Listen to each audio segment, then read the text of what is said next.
Absolutely not. I do not believe that. We don't separate children by race, and I'll tell you why. I went to Myers Park High School in the 60s before desegregation. Myers Park had, at that time, 73-point-something% of our high school class went on to college. I went a little slower, but I went. West Charlotte and Second Ward had a lesser number.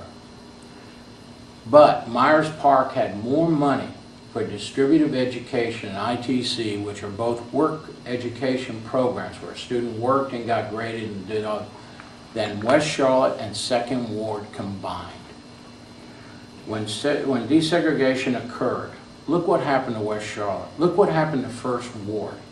It raised the level of those schools. When the parents from Southeast Charlotte got to those schools, all of a sudden they realized they needed a fence around First Ward so that the kids, when they played ball outside, the ball didn't go out to the street, and neither did they, and they were safe. Second Ward needed improvements. They got them. I do not want to go backwards. What I'd rather see us do is develop more IB programs, more math programs, more science programs that would encourage people from all over the community to go to those schools. That would be a better way, but you don't separate people by race. You don't separate them by religion. You don't separate them by sex. You don't separate them in any way. We are humans. We are people. We have to count and rely on each other, and if we don't start teaching that now, we never will.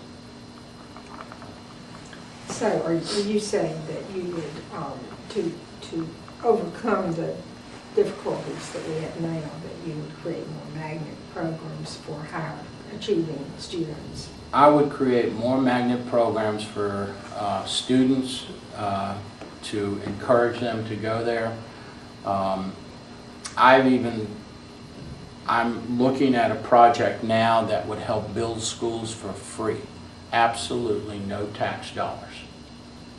We would have to pay for the teachers, but it wouldn't cost us to build the schools.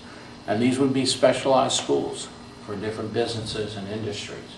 And I am getting some information from Raleigh on that, and as soon as that comes out. There's also a way, and I talk about leasing schools, that we could lease schools without paying bond money up front.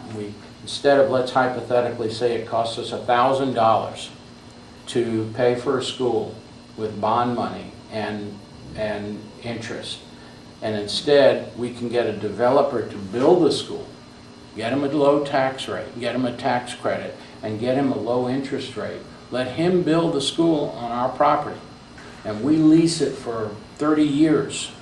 And what that does is, now that $1,000 costs us $500, that now puts money back into the school system that we can put towards education, maybe magnet schools, maybe teacher pay, but it means a lower monthly cost for that construction.